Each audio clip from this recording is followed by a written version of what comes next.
Convention on Sustainable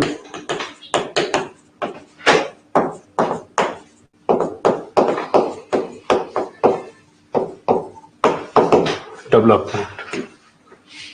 United Nations Convention on Sustainable Development.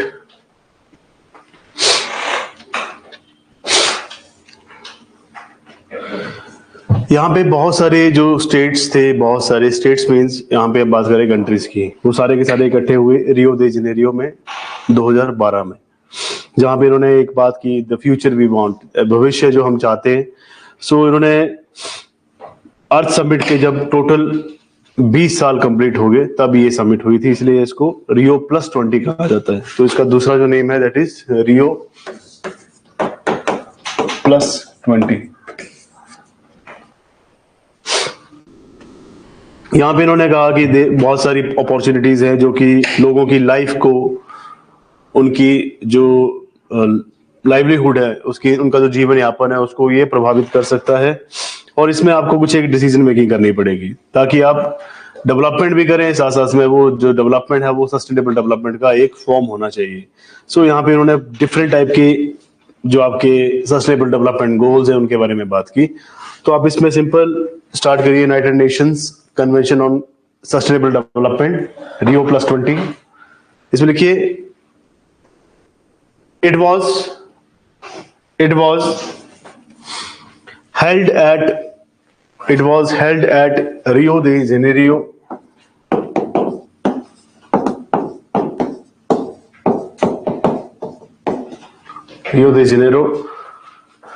in 2012 to mark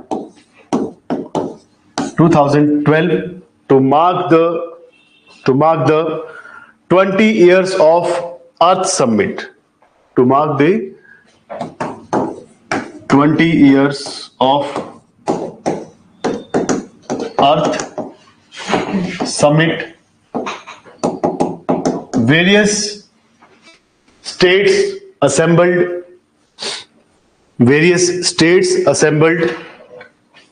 at this meeting.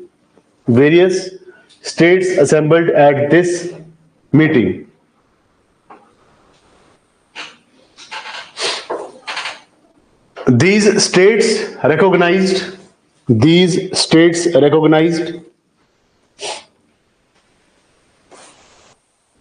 that opportunities for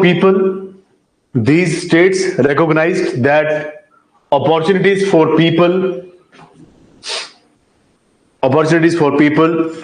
to influence their life. Opportunities for people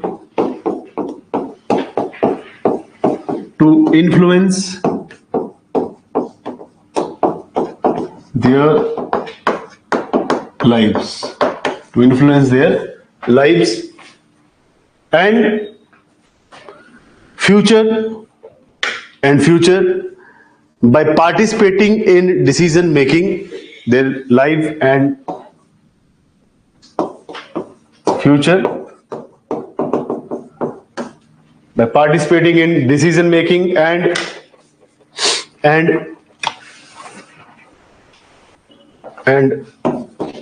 voice their needs, मतलब उनकी जो जरूरतें हैं उनको आवाज देने का काम किया. voice their needs which are fundamental along with sustainable development.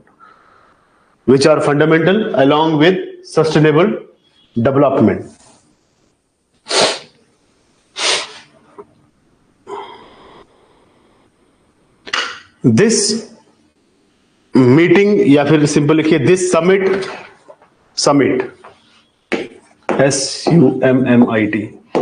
Summit का मतलब होता है सम्मेलन, या फिर जिसे आप शिखर सम्मेलन कहते हैं.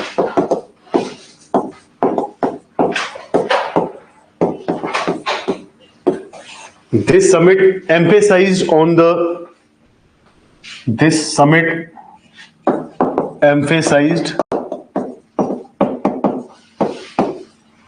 on the term of green economy. Emphasize on the term of green economy. तो हरित आर्थिकी के ऊपर इन्होंने ज्यादा बात की.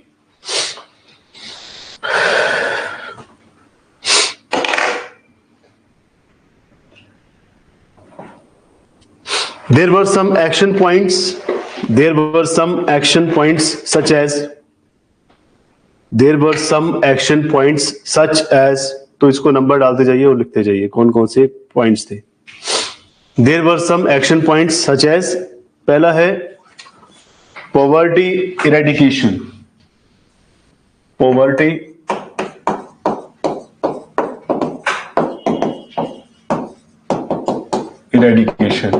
गरीबी हटाने का पहला इनका मकसद था. That is poverty eradication, food security and nutrition. Food security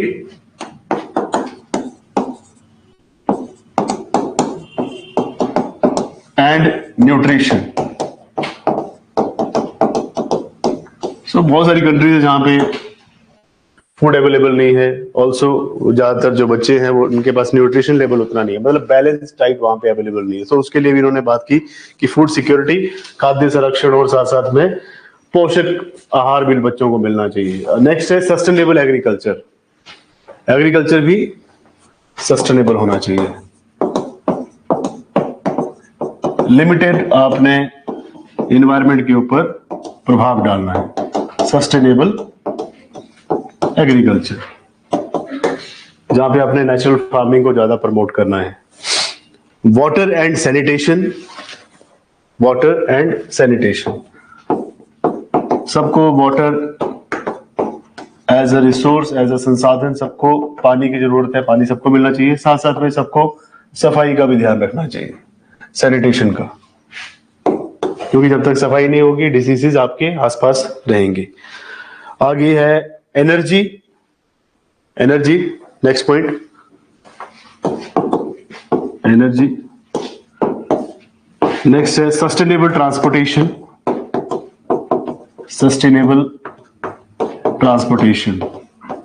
तो आपके पास जितने भी यातायात के साधन है, परिवहन के साधन है, ये सारे के सारे सस्टेनेबल होने चाहिए. मीन्स आपको यहाँ पे पॉल्यूशन कम करना है. तो next is sustainable transportation. Sustainable cities and human settlement. Sustainable cities and human settlements. जहां पे भी आप रहते हैं ये सस्टेनेबल सिटी होनी चाहिए. फॉर एग्जांपल ऐसा नहीं है कि आपने सब जगह पे फ्लैट्स, प्लॉट्स, घर बना दिया, कमर्शियल एरिया बना दिया. वहां पे आपने जितने भी लोकल आपके पास नेचुरल वेजिटेशन है, आपके पास जो नियर बाय जितने भी ग्रासेस हैं, सबको आप डिस्ट्रॉय कर रहे हैं just to make a big city. या ह्यूमन सेटलमेंट आपका ऐसा होना चाहिए जहां पे आप वेस्ट मटेरियल को इतना ज्यादा जनरेट ना करें. तो वही है, आपको कुछ एक सस्टेनेबल आपकी जो एक्टिविटीज है यहाँ पे करनी पड़ेगी. घर का जो कचरा है ये इसको कंपोस्ट में यूज कर रहे हैं, प्लास्टिक कम यूज कर रहे हैं, जूट बैग ज्यादा यूज कर रहे हैं, ये सब कहानियां हैं, है ना. सो आप समझ सकते हैं कि सस्टेनेबल सिटी का मतलब क्या है, जहां पे आप कम चीजें यूज करें जो कि एनवायरनमेंट को प्रभावित कर सकती है. Next human health.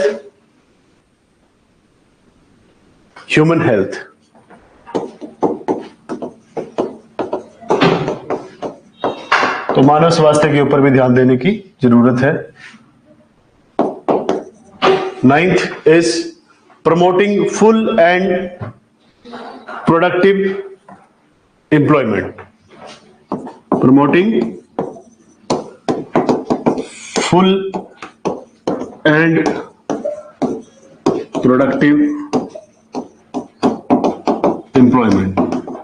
तो लोगों को एम्प्लॉयमेंट देना है तो फिर आपने फ्रीलांसिंग के बेस पे नहीं देना है. आप ट्राई करें कि उनको फुल टाइम के लिए जॉब मिले, प्रमोट करें आप ऐसे रोजगार को. और ये रोजगार प्रोडक्टिव होना चाहिए जिसमें आप कुछ एक चीजें सीख पाए. ऐसे नहीं कि बस जा रहे हैं, शर्मा वर्मा जी के साथ चाय पी रहे हैं और वापस मट्टी खा के आ जा रहे हैं. है ना, it should be productive. Decent work for all, decent work for all.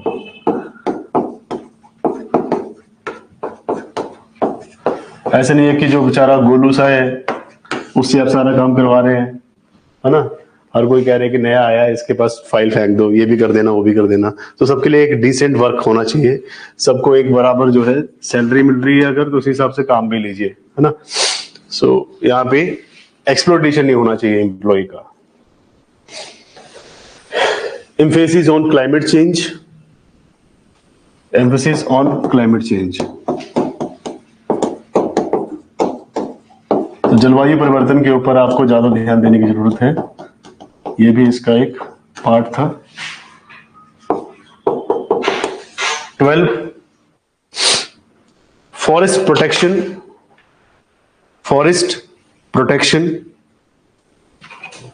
Forest protection. तो जितने भी नियर बाय कम्युनिटी रिजर्व्स हैं, कोई भी फॉरेस्ट है, जंगल है, वन है, उनको बचाने की जरूरत है. Next is women empowerment. महिलाओं को सशक्त करने की जरूरत है. सशक्त कैसे होंगी, इंडिपेंडेंट कैसे होगी? By providing them decent living, उसके बाद decent job, decent education. So women empowerment की बात की. इसी के साथ एक और जुड़ता है जेंडर इक्वालिटी. जेंडर इक्वालिटी तो लिंग समानता होनी चाहिए, है ना. थर्ड जेंडर से भी अगर कोई एग्जाम देने आ रहा है तो उसको भी आप वैसे ही ट्रीट करिए, ना कि उसके पीछे आप ठाके लगाइए, हंसी करिए कि कैसे चल रहा है ना, कैसे बात कर रहा है. फॉर एग्जाम्पल ट्रांसजेंडर्स है ना, उनकी मूवमेंट, उनके हैंड मूवमेंट, उनके बोलने से, उनके मुंह चलने से, है ना, बात करने से लोग जो है हंसना शुरू कर देते हैं कि देख कैसे कर रहा, कैसे कर रहा. अरे भाई, उसका वो नेचर है, अल्टीमेटली वो बचपन से ही वैसे हैं. सो उनके साथ वैसा व्यवहार ना किया जाए. जेंडर इक्वलिटी का मतलब अगर आप किसी विमेन की आप अगर रिस्पेक्ट करते हैं, फॉर एग्जाम्पल लड़कों में ज्यादा है ये चीज. अब ये चीज मुझे ऑन कैमरा नहीं कहनी चाहिए. अगर कोई सुंदर सी लड़की कन्या आ जाएगी उनके पास, तो उसके सामने बड़े ऐसे डिसेंट से बनेंगे, हाँ जी मैम, इधर बैठी उधर बैठी. उसी जगह अगर एकदम से कोई ट्रांसजेंडर आ जाए, है ना, तो उसको वो ऐसे देखेंगे और उसकी तरफ उसके साथ मजाक करना शुरू कर देंगे, कुछ एक उसका मजाक बनाएंगे. या उसके जाने के बाद अगर हिम्मत नहीं है तो पीठ पीछे मजाक उड़ाएंगे. तूने देखा कैसे बात कर रहा था या कर रही थी, या कैसे उसके हैंड मूवमेंट थे. सो फिर उसकी कई मिमिक्री भी करते हैं. सो ऐसा नहीं करना चाहिए. जैसे आप किसी घर के मेंबर को रिस्पेक्ट दे रहे हैं, वैसे ही उनको रिस्पेक्ट दीजिए. पैसा नहीं दे सकते तो उल्टा फटकार मत लगाइए, है ना. अगर आपकी नहीं है इच्छा दान देने की तो फटकार मत लगाइए, क्योंकि फटकार लगाने की भी आपकी पावर नहीं है, अथॉरिटी नहीं है. सो इसलिए थोड़ा रिस्पेक्ट दीजिए. बस स्टैंड पे कहीं भी मिल जाए, आपसे पैसे मांग रहे हैं, नहीं देना चाहते सीधा बोल दीजिए कि नहीं है, बट कभी फटकार नहीं लगानी चाहिए, क्योंकि मजबूरी है तभी पैसा मांग रहे हैं. जॉब नहीं मिलती उनको, कहीं पढ़े भी नहीं होते. सो जेंडर इक्वालिटी, मैं जेंडर इक्वालिटी में ये फेमिनिज्म वगैरह की बातें नहीं मैं करता. ज्यादातर मेरे को लगता है कि ट्रांसजेंडर्स के साथ बहुत गलत होता है ना, क्योंकि मेल एंड फीमेल में कुछ ऐसा कोई फर्क रहा नहीं है. कोई बुलेट चला रही है लड़की, आईएएस भी हैं, आईपीएस भी हैं, तो हम ये नहीं कह सकते कि सोसाइटी में उनका कंट्रीब्यूशन नहीं है, या फिर उनको सोसाइटी ने बाढ़ करके रखा है, घूंघट में रखा. ऐसा कुछ नहीं है. कुछ एक जगह पे होता है, बट वहां पे प्रॉब्लम ये है कि वो खुद ही स्पीक अप नहीं करती, बोलती नहीं है. अदरवाइज कोई कुछ नहीं कर सकता आजकल के टाइम में. अगर आप पूरे आईपीसी या भारतीय न्याय संहिता को देखें, आजकल तो नया नाम रख दिया उन्होंने, तो उसमें आपके पास 80% या 85% या 90% जो आपके रूल्स रेगुलेशन है वो विमेन के फेवर में है. तो जस्ट बोलना जरूरी है, बाकी कोई कुछ नहीं कर सकता है. सस्टेनेबल कंजम्पशन, दो लड़कों की लड़ाई हुई है, पुलिस वाले डांट देंगे, निकलो बाहर. अगर किसी लड़की की कोई कंप्लेंट आती है तो उसी टाइम रजिस्टर्ड हो जाएगा. तो इतना पावरफुल है system. This is sustainable consumption. Sustainable consumption, अगर आप किसी भी संसाधन को यूज कर रहे हैं तो उसका आपको कंजम्पशन या उपभोग उस तरह से करनी है कि नेक्स्ट जनरेशन को भी कुछ बच जाए. कुछ बच जाए, सब कुछ नहीं, कुछ बच जाए. Sustainable consumption. Next is land degradation. Land degradation, land degradation का सिंपल मीनिंग है कि आपने इसको डिजर्टिफिकेशन से बचाना है।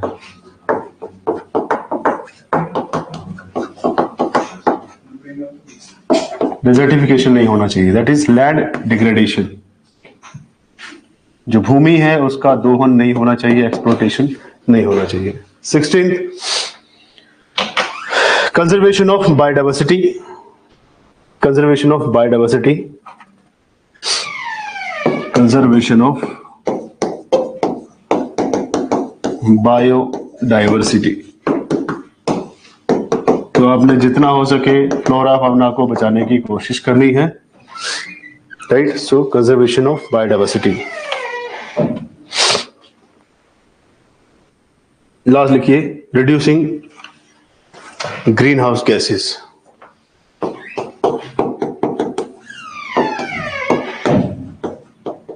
Reduction of GHGs। तो ये मल्टीपल गोल्स इन्होंने रखे कि ये सब चीजें करने की जरूरत है। ठीक है जी। अब इसमें आपके पास आता है, मुझे चेक करने दो एक बार, कुछ इसमें रह गया है तो आप मुझे बताएंगे। 98, 98, 98, 98, 98। अच्छा,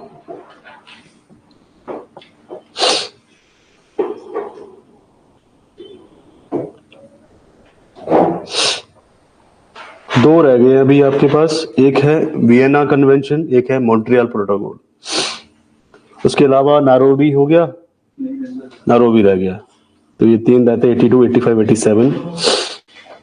ब्रटलैंड रिपोर्ट भी रहती है आपके अकॉर्डिंग। ब्रटलैंड रिपोर्ट वैसे होगी है बट नहीं हुई है।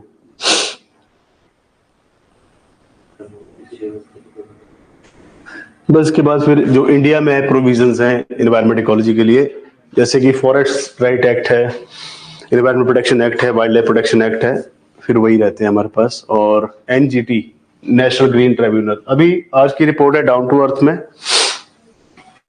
डाउन टू अर्थ की एक मैगजीन आती है, DTE, गवर्नमेंट की एक मैगजीन है ये।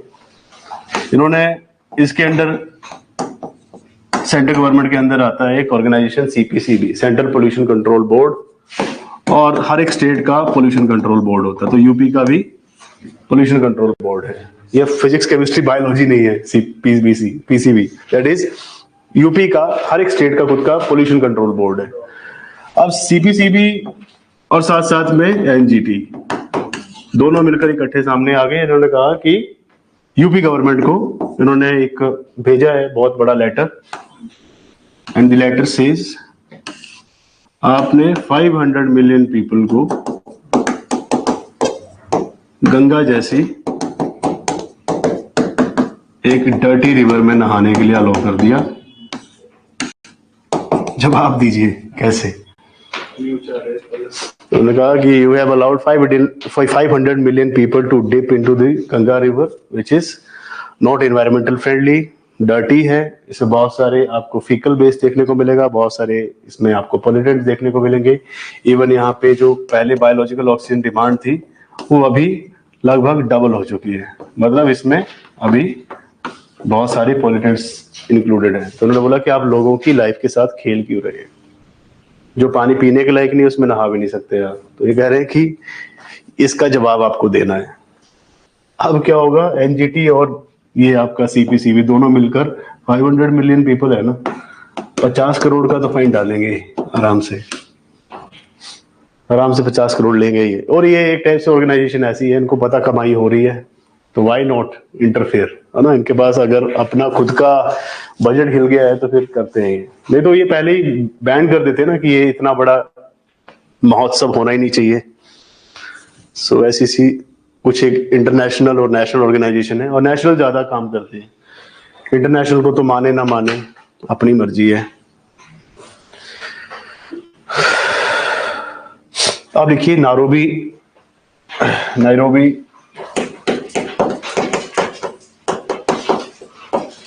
डिक्लेरेशन।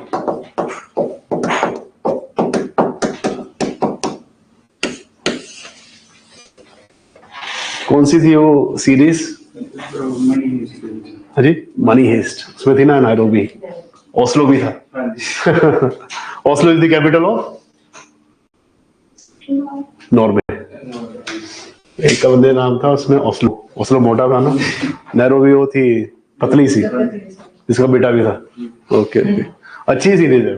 आजकल स्क्विड गेम बहुत चल रहा है, मैंने देखा नहीं, टाइम नहीं लगा। कह रहे स्क्विड गेम भी बहुत अच्छी है, देखी है आपने? बहुत बढ़िया है। पैसा चाहिए तो गेम खेलनी पड़ेगी, है ना, ये मीम बन रहा है आजकल। नैरोबी डेक्लरेशन, बस थोड़ा ही रह गया, खत्म है, गेम ओवर। 30 लेक्चर होते हैं उसमें, मैंने लगभग 25 है 26 है, आपको पता होगा, मैं इतना याद नहीं रख रहा। खत्म है, खत्म, ज्यादा वक्त नहीं है अभी, खत्म ही होने वाला है। 98 पे आ जाओ भैया।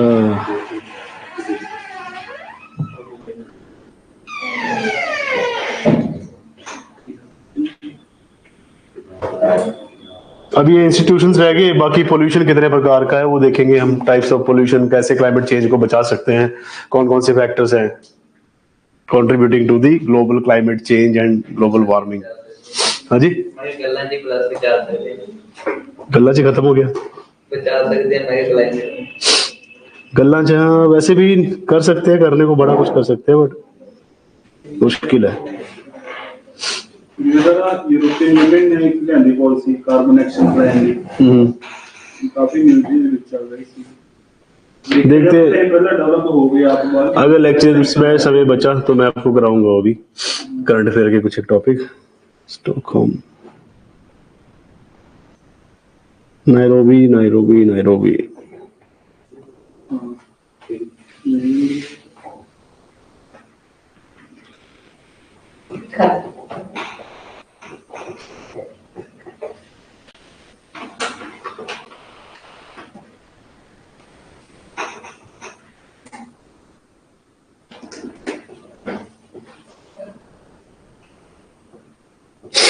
वैसे आउटडेटेड है यार, इसको नहीं पढ़ना चाहिए आपको। जो आपके मिलेनियम गोल्स थे ना, उसका पार्ट है ये।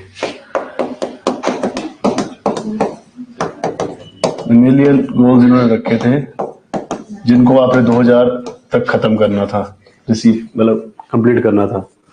जैसे आपने सस्टेनेबल डेवलपमेंट गोल्स रखे हैं, वैसे ही इन्होंने मिलेनियल गोल्स रखे थे, मतलब जब 2000 मतलब सन 2000 शुरू होगा तब तक अपने ये रिसीव करने, मतलब पूरे के पूरे टारगेट्स कंप्लीट करने।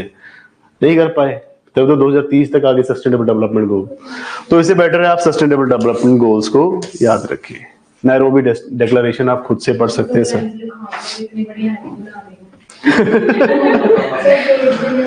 इसमें लिखिए इट इज अ डेक्लेरेशन, ठीक है ठीक है, अगर आपने लिखा है तो लिख लीजिए। It is a declaration which is related to creation of, it is a declaration which is related to creation of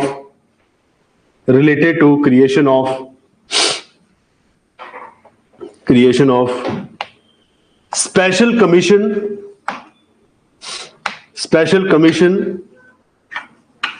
to form or frame, special commission to frame long-term environment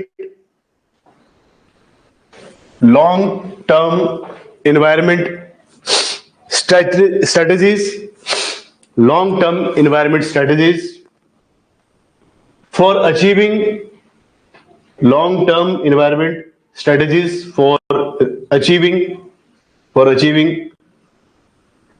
sustainable development goals और millennial goals, sustainable development goals और millennial goals up to the year 2000, and beyond, तो उन्होंने वहीं पे लिख दिया कि आप 2000 तक कंप्लीट करिए, ईयर 2000 तक, या फिर उससे आगे तक, full stop.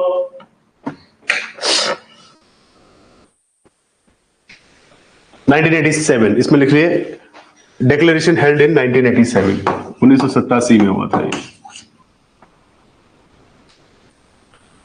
Declaration held in 1987।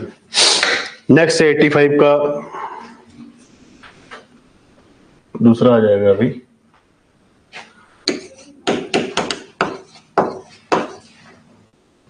Vienna convention, Vienna convention for the protection of ozone layer, Vienna convention for the protection of ozone layer. Ozone is O3. Vienna Convention for the protection of ozone layer. तो वायुमंडल में एक ozone layer भी पाई जाती है। कौन से layer, कौन से? स्ट्रेटोस्फीयर में, है ना। स्ट्रेटोस्फीयर लेयर में आपका ओजोन लेयर पाया जाता है। सो ओजोन लेयर की प्रोटेक्शन के लिए ये वियना कन्वेंशन किया गया था। कहाँ पे है वियना? ऑस्ट्रिया में। ऑस्ट्रिया की कैपिटल है वियना। सो इसमें लिखिए, it was adopted in the year 1985।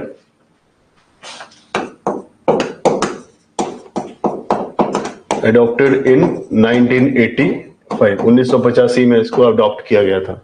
1985 became legal basis, या फिर सिंपल लिखिए became important legal basis,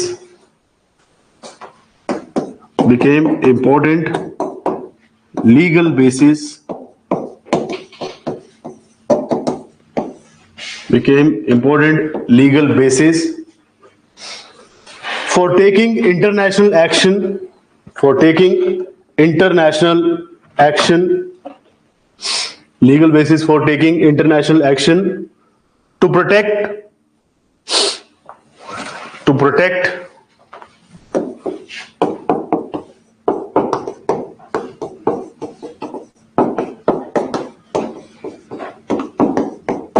stratospheric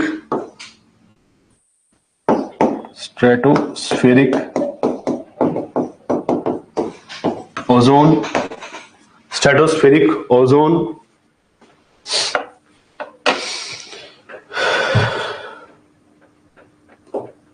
इतना ही ना इसके बारे में। तो उन्होंने बोला कि आपको ओजोन लेयर को बचाना है, उसके लिए आपका वियना कन्वेंशन इन्होंने स्टार्ट किया था 1985, और ये लीगल बेसिस बताता है कि आपको किस तरह से कानूनी रूप से इसका एक आधार बनाना है कि आपकी जो स्ट्रेटोस्फेरिक ओजोन लेयर है उसके साथ छेड़छाड़ ना हो। कैसे हो रहा है? पॉल्यूशन की वजह से। Next is Montreal protocol. Montreal protocol कहाँ है? Montreal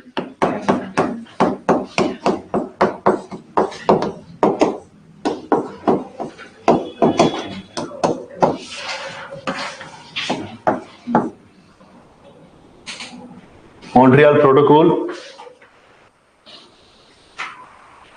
on substances that deplete ozone layer. Montreal Protocol on substances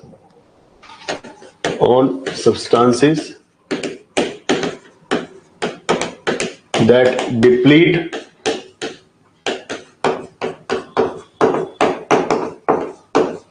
ozone layer. On substances that deplete ozone layer. Montreal Protocol on substances that depletes ozone layer.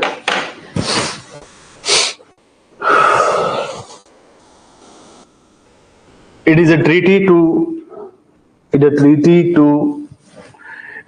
to protect ozone layer. Ozone layer.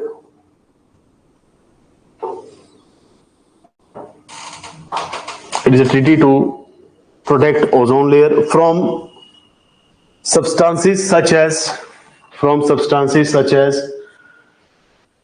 halogenated hydrocarbons. From substances such as halogenated hydrocarbons. Halogenated hydrocarbons कौन कौन से हैं? हाइड्रोफ्लोरोकार्बन्स, ब्रोमोफ्लोरोकार्बन्स, और भी हैं, यही है फिलहाल। तो एक और भी है यार, लेट मी चेक इसमें लिखा होगा तो।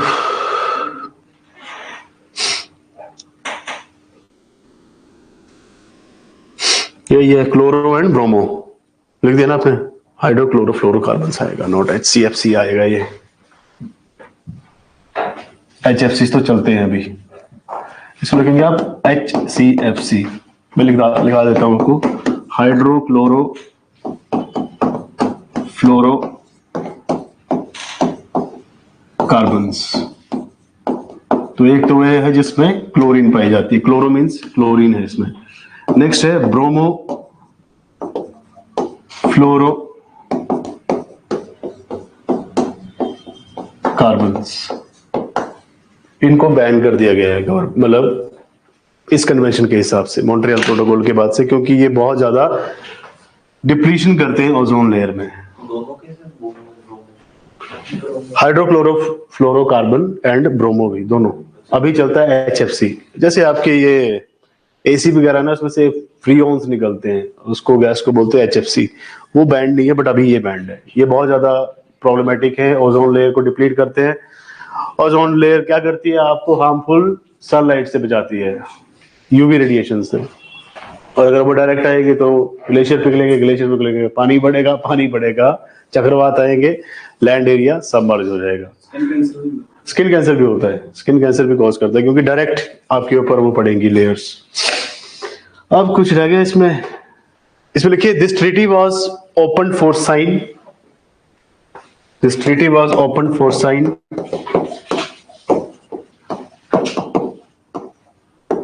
in the year 1987, and came into force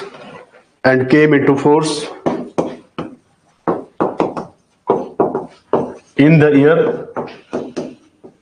1989।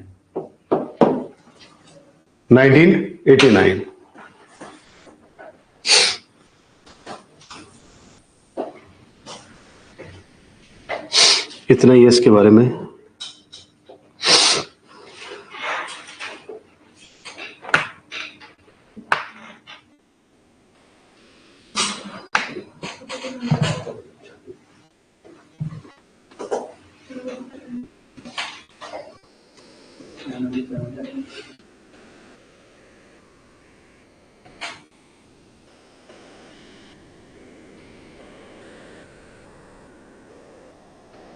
अब लिखिए, ecology related legislations in India. Ecology related legislations in India.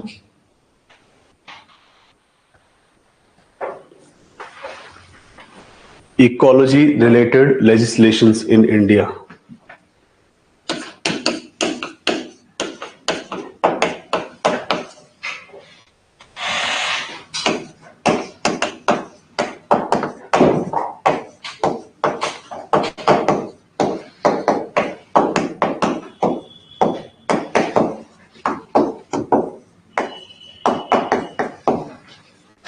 Ecology related legislations in India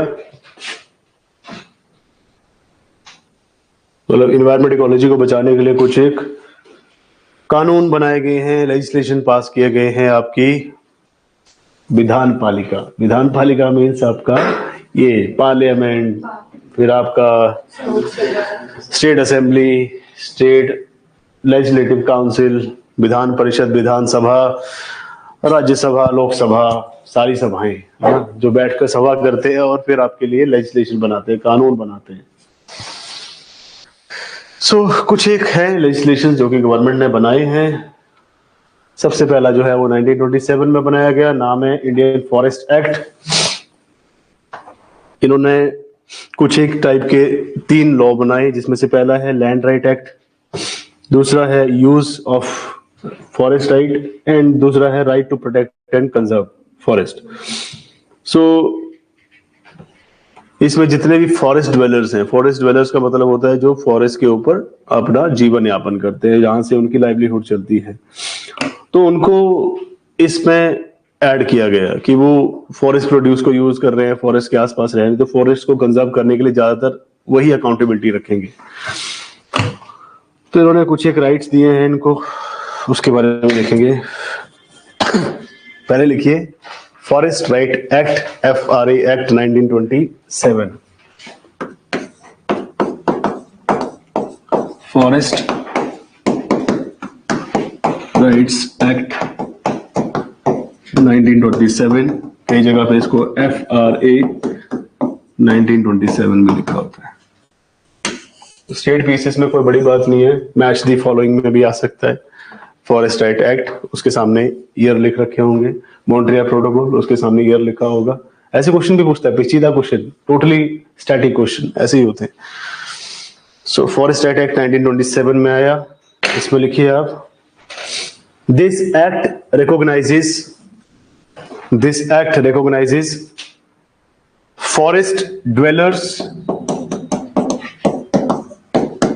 This act recognizes the forest dwellers rights and make conservation more accountable. Forest dwellers rights and make conservation more accountable.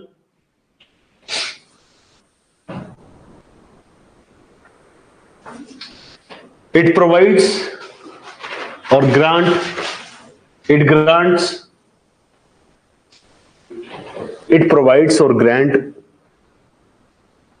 two things. It provides or grant two things.